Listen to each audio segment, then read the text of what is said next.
नमो बुद्धाय, जय भीम. मी तेजल खिल्लारे. लोकज्योती मराठी या यूट्यूब चॅनलमध्ये आपल्या सर्व प्रेक्षकांचे मनापासून स्वागत. डॉक्टर बाबासाहेब आंबेडकर यांचा उल्हासनगर येथील शांतीनगर स्मशानभूमीतला पुतळा काढून टाकावा या मागणीसाठी कायद्याने वागा लोकचळवळीचे प्रणेते राज असोळणकर 1 एप्रिलपासून आमरण उपोषणात बसले होते.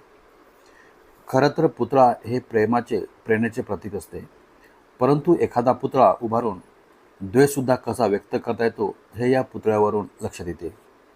स्मशानातून पुतळा हटवून बाबासाहेब आंबेडकरांचा सन्मान करा एवढीच मागणी राज असोळणकर यांची होती.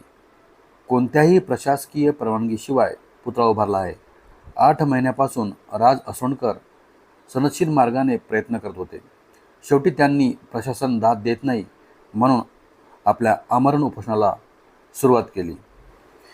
पुतळा हटविण्यासाठी वारंवार तक्रार करूनही प्रशासन दाद नव्हते. शेवटी राज असोळणकर यांनी आमरण उपोषणाचे हत्यार उचलले. या उपोषणाला आंबेडकरी समाजातून मोठ्या प्रमाणावर पाठिंबा दिला होता. मागील 8 महिन्यापासून पुतळा हटविण्यासाठी वारंवार पत्रव्यवहार करूनही गेंड्याच्या कातडीच्या या प्रशासनाला जाग येत नव्हती. अनेक संघटना हा पुतळा हटवावा म्हणून प्रयत्न करते. स्मशानात बाबासाहेबांचा पुतळा बसविणे म्हणजेच बाबासाहेबांचे विचार मांडण्याचे काम हे प्रशासन करत असल्याचे आंबेडकरी जनतेचे म्हणणे होते. त्यामुळे आंबेडकरी समाजात तीव्र नाराजी होती. याचा पाठपुरावा राज असोळणकर करीत होते. त्यांनी शेवटी निर्णय घेतला की 1 एप्रिलपासून घरातूनच उपोषण चालू करायचे आणि ते 1 एप्रिलपासून उपोषणाला बसले. हे उपोषण सलग 6 दिवस चालले. शेवटी प्रशासनाला माघार घेऊन स्मशानातील पुतळा हटवावा लागला. आंबेडकर जयंती तोंडावर आली असून याचा मोठा गंभीर परिणाम भोगावा लागेल असे प्रशासनाला वाटले, म्हणून त्यांनी लगेच पुतळा हटविण्याचा निर्णय घेतला.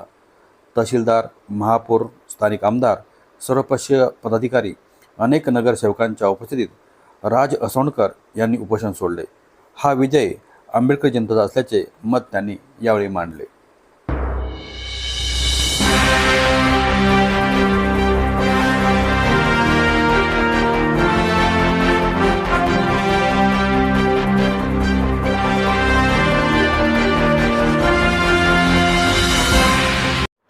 आमचे असेच नवनवीन व्हिडिओ पाहण्यासाठी आमच्या यूट्यूब चॅनलला सबस्क्राईब, लाईक व शेअर करायला विसरू नका. धन्यवाद.